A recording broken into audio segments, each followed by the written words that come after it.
Line లో ఉన్నారు Srinivas. Good evening. Good evening Srikanth. Good evening. Ethanol factory Dilawarpur ఒక యుద్ధ వాతావరణమే కనిపించింది. ఒక ప్రజా ఉద్యమాన్ని మనం చూసాం. తెలంగాణ రాష్ట్రంలో తిరగబడితే తెలంగాణ వచ్చింది. మళ్ళీ అట్లాంటి ఒక చిన్నపాటి ఉద్యమానికి ఈరోజు ప్రభుత్వం వెనకడుగు వేసింది. ఇక్కడ పాయింట్ ఏంటంటే టీఆర్ఎస్ పార్టీయే ఆ రోజు మా హయాంలోనే వాళ్ళు మా దగ్గరకు వస్తారు పెడతామంటే మేము దాన్ని యాజ్ పర్ రూల్ ప్రకారం దాన్ని రిజెక్ట్ చేశాం. ఈసారి ఈ ప్రభుత్వం దాన్ని మళ్ళీ పెట్టేటువంటి ప్రయత్నం చేస్తే కాంగ్రెస్ పార్టీ చేసేటువంటి యాక్టివిటీస్కి ప్రజలు తిరగబడ్డారు. ఇది కాంగ్రెస్ పార్టీ చేసేటువంటి తప్పిదేవి అని చెప్పేసి టీఆర్ఎస్ పార్టీ నాయకులు మాట్లాడుతున్నారు. అసలు వాస్తవానికి గ్రౌండ్ ఏంది, అక్కడ ఏం జరిగింది?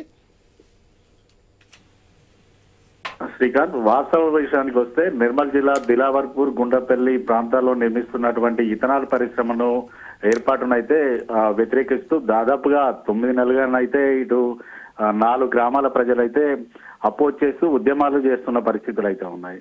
అయితే మరోవైపు దాదాపుగా ఈ దిలావర్పూర్, గుండపల్లి గ్రామాల మధ్య పిఎంకే గ్రూప్ చెందినటువంటి బయో ఇథనాల్ ఫ్యాక్టరీ నిర్మాణ పనులు అయితే దాదాపుగా 2 ఏళ్ల క్రితం అయితే వారు ప్రారంభించారు. గత ఏడాది ఇటు నిర్మాణ ప్రారంభమైన నేపథ్యంలో ఫ్యాక్టరీకి సంబంధించిన నిర్మాణ పనులను వ్యతిరేకిస్తూ కూడా గ్రామస్తులందరూ కూడా మూకుమ్మడి దాడి కూడా పాల్పడ్డ సందర్భాలు సైతం ఉన్నాయి. అయితే ఇటు స్థానికంగా ఉన్నటువంటి గ్రామస్తులు అయితే చెప్తున్నది ఒకటే, మొదటగా తమ ప్రాంతంలో కేవలం విత్తనాల ఫ్యాక్టరీని పెడతామంటూ తమ వద్దకు వచ్చారు. భూసేకరణ కూడా పూర్తిగా చేయకుండా కేవలం విత్తనాల ఫ్యాక్టరీ వస్తుందనేసి తమ వద్ద భూములు కొనుగోలు చేసి ఇటు ఇథనాల్ ఫ్యాక్టరీని ఏర్పాటు చేస్తున్నారనేసి ఇటు గ్రామాల రైతులతో పాటు గ్రామస్తులు కూడా ఆరోపణలు చేసిన సందర్భాలు కూడా మనం చూసాం. అయితే ఇథనాల్ పరిశ్రమ ఏర్పాటు అవుతుందనేసి గ్రామస్తులకి తెలిసిన క్రమంలోనే మొదటి నుంచి కూడా గ్రామస్తులందరూ కూడా తమ వద్ద ఫ్యాక్టరీని ఏర్పాటు చేయొద్దంటూ కూడా వారైతే ఉద్యమాలను కూడా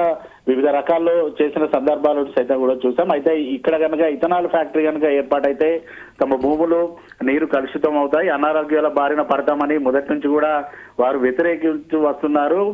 మరోవైపు ఇటు ఫ్యాక్టరీ నిర్మాణం చేయడానికి ప్రజాభిప్రాయ సేకరణ కూడా నిర్వహించలేదనేసి ఇటు గ్రామస్తులైతే చెప్తున్న పరిస్థితి. అంతేకాకుండా తమ ప్రాంతంలో ఫ్యాక్టరీ నిర్మాణం చేయడానికి తప్పుడు పత్రాలతో ఫ్యాక్టరీ నిర్మాణానికి గత బీఆర్ఎస్ హయాంలో పూనుకున్నారు. తాము గనక అడిగిన వారికి ఎవరైతే ఇథనాల్ పరిశ్రమ నిర్మాణము ఆపండి అనేసి అడ్డుపడితే తమపై తప్పుడు కేసులు పెట్టారనేసి కూడా రైతులు చెప్పిన సందర్భాలను కూడా మనం చూసిన పరిస్థితులు అయితే ఉన్నాయి. అయితే దాదాపుగా ఇక్కడ ఫ్యాక్టరీ తోటి ఎటువంటి నష్టం లేదు, 1000 మందికి ఉద్యోగాలు వస్తాయనేసి స్థానికంగా ఉన్నటువంటి కొంత నాయకులు చెప్తున్నప్పటికీ కూడా ఇక్కడ కనుక వాస్తవ విషయానికి వస్తే ఇథనాల్ ఫ్యాక్టరీ ఏర్పాటైతే చిత్తనూరు, నందిగామకు సంబంధించి ఇటు దిలావర్కు సంబంధించినటువంటి రైతులు ప్రత్యక్షంగా అక్కడికి వెళ్లి అక్కడ ప్రజల అభిప్రాయాలు కూడా తెలుసుకున్నారు. వారు అక్కడ పడే ఇబ్బందులను కూడా కళ్ళ కట్టినట్టు చూసిన అనంతరమే ఇక్కడ తమ ప్రాంతంలో ఇథనాల్ పరిశ్రమను ఏర్పాటు చేయొద్దనేసి అయితే ప్రజా ఉద్యమానికి అయితే వారు ముందుకు వచ్చిన శ్రీనివాస్, చిత్తనూరులో ఇక్కడ ప్రజలు, ఇక్కడ రైతులు అక్కడ పోయి కొంత సమాచారం సేకరించారు. అక్కడ పరిస్థితులను, వాస్తవ పరిస్థితులను తెలుసుకున్న తర్వాతనే ఇక్కడ ఉద్యమాన్ని వీళ్ళు ముందడుగు వేశారు. చిత్తనూరులో ఏముంది పరిస్థితి? అక్కడ ప్రజలు ఏం ఇబ్బందులు పడుతున్నారు?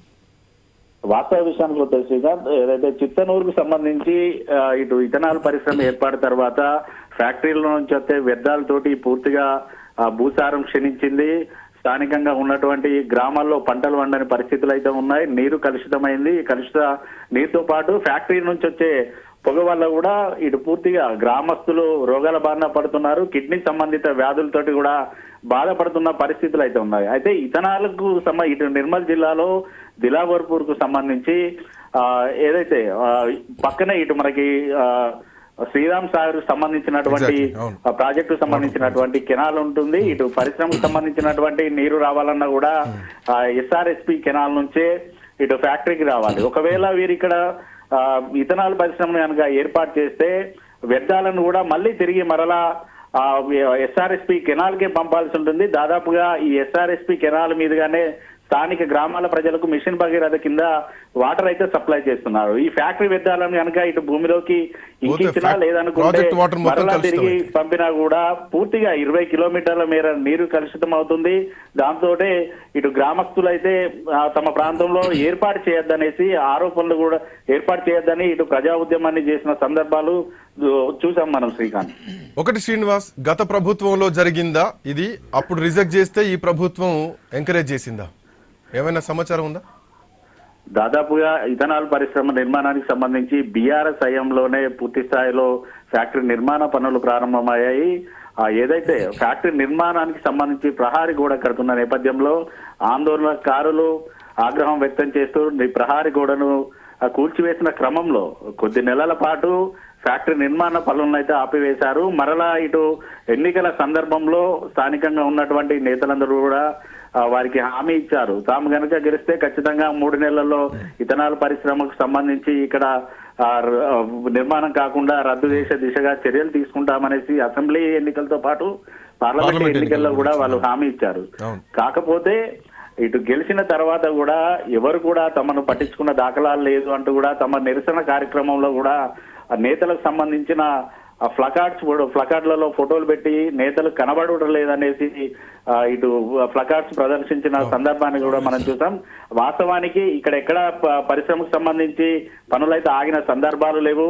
పరిశ్రమ మొదలుపెట్టిన తర్వాత అప్పటి నుంచి కూడా ఇప్పటి వరకు కొనసాగుతూనే వస్తున్నాయి. దీనితోటే ఇటు 9 నెలలుగా ఇటు స్థానిక గ్రామాల ప్రజలైతే అపోజ్ చేస్తూ ఆందోళనలు చేస్తున్న పరిస్థితులు ఉన్నాయి. శ్రీకాంత్, ఇంకొకటి లాస్ట్ పాయింట్ ఒకటి శ్రీనివాస్, దిలవర్పూర్ అయిపోయింది, ఇక్కడ సద్దుమణిగింది అనుకోవాలి. బట్ నెక్స్ట్ చిత్తనూరు నుంచి ఏమైనా మనం ఇట్లాంటి వ్యతిరేకత ఎక్స్పెక్ట్ చేయొచ్చా? ప్రభుత్వం ప్రజల నుంచి అక్కడి నుంచి ఏమైనా నిరసన? కంపల్సరీ శ్రీకాంత్, ఏదైతే ఇటు దిలావర్పూర్ రైతుల ఆగ్రహం కట్టలు తెంచుకోవడంతో అయితే ప్రజా ఉద్యమం మొదలైంది. చివరికి ప్రజలైతే గెలిచారు. అయితే చిత్తనూరు గాని నందిగామకు సంబంధించి ఇప్పటికే ఫ్యాక్టరీలు ఏర్పాటు చేశారు. ఫ్యాక్టరీలు ఏర్పాటయ్యాయి. పనులు పూర్తిగా దాంట్లో పని కూడా జరుగుతుంది. అయితే ఇప్పటికే ఇటు చిత్తనూరుకు సంబంధించి గ్రామాల ప్రజలైతే పూర్తిగా వాళ్ళు అనారోగ్య బారిన పడుతున్నారు.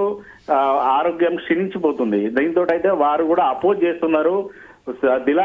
దిలావర్పూర్ కు సంబంధించినటువంటి రైతుల ఉద్యమాన్ని బేస్ చేసుకొని కూడా చిత్తనూరులో కూడా కంపల్సరీ అక్కడ ఉద్యమం ప్రారంభమయ్యే అవకాశాలు 100% ఉన్నాయి. అంతేకాకుండా ఫ్యాక్టరీని కూడా పూర్తిగా రద్దు చేసేంత వరకు కూడా వారు కూడా వెనక్కి తిరిగేది లేదనేసి కూడా ఇటు దిలావర్పూర్ సంబంధించినటువంటి రైతులతో చెప్పినట్టుగానైతే మనకు దిలావర్పూర్ రైతులు అయితే చెప్తున్నారు. అయితే ప్రస్తుతానికైతే కొంతమేర ఇప్పుడు కాంగ్రెస్ ప్రభుత్వం తీసుకున్నటువంటి నిర్ణయంతో అయితే ఇటు దిలావర్పూర్ రైతులు శాంతియుతంగా ఉన్నప్పటికీ కూడా ఫ్యూచర్ లో కనుక పూర్తిగా ఫ్యాక్టరీ నిర్మాణానికి సంబంధించి పూర్తి స్థాయిలో రద్దు కనుక చేయకపోతే మాత్రం మళ్ళీ తమ ప్రజా ఉద్యమం మాత్రం కొనసాగుతుంది అనేసి రైతులు కూడా చెప్తున్న పరిస్థితులు ఉన్నాయి. Right, thank you so much Srinivas. Thank you. Vijay గారు చెప్పండి. విజయ్ గారు విన్నారు పూర్తిగా అక్కడటువంటి వాస్తవ పరిస్థితి. బీఆర్ఎస్ పార్టీ గతంలోనే రిజెక్ట్ చేసింది అని చెప్పేసి ఇందాక కాంబోజ్ వెంకటేశ్వర్లు గారు అన్నారు. బట్ బీఆర్ఎస్ పార్టీ హయాంలో ఉన్నప్పుడు అక్కడ శంకుస్థాపన పనులు మొదలయ్యాయి, నిర్మాణ పనులు మొదలయ్యాయి. బీఆర్ఎస్ సంబంధం లేకుండా జరిగిందనుకోవాలా? కాంగ్రెస్ పార్టీ ఇప్పుడు మళ్ళీ రెచ్చగొట్టి లగిచర్లను మైమరపించడానికి అక్కడ వెనక్కి తగ్గిందనుకోవాలా? మీరేం చెప్తారు? అప్పుడు ప్రహరీ గోడ ప్రారంభమైంది. ఫ్యాక్టరీ నిర్మాణం అప్పుడు ప్రారంభం కాలేదు, ఓన్లీ ప్రహరీ గోడ చెప్పింది. ఇప్పుడు ఈ 9 నెలల నుంచి పనులు ఎట్లా జరిగినాయి? మరి రాగానే కాంగ్రెస్ పార్టీ ఏం చేయాలి? ఎలక్షన్ లో హామీ ఇచ్చింది. ఇచ్చినప్పుడు వెంటనే చేయాలి. ఇక్కడ కారీ రేస్ హైదరాబాద్ లో ఇట్లా వచ్చే రాకుండా 2వ రోజే రద్దు చేసేసారు నడుస్తుందని. మరి అటువంటిది అక్కడ హామీ ఇచ్చి ఎన్నికల్లో గెలిచి ఎందుకు దాన్ని 9 నెలలు ఫ్యాక్టరీ పనులను కంటిన్యూ చేయించారు? గవర్నమెంట్ అది ఎంత మోసం చేసినట్టే కదా. ఎలక్షన్ లో హామీ ఇచ్చి గెలిచిన తర్వాత ఇక్కడనేమో ఈ కార్ ఈ రేస్ ది అవసరం లేదు మనకు ఇది అంతా అని చెప్పి రద్దు చేసి పడేసి కార్ ఈ రేస్ జనవరిలో జరగాల్సింది జరగలే. ఇమీడియట్ గా నిర్ణయం తీసుకున్నారు. ఇది ఎలక్షన్ హామీ కాదు, ఇది ఏది కాదు, ఇది ఇంకా దేనికి సంబంధం లేనటువంటి అంశం హైదరాబాద్. మరి అక్కడ ఎందుకు 9 నెలల నుంచి ఇంత పోరాటాలు? ఆర్డీఓ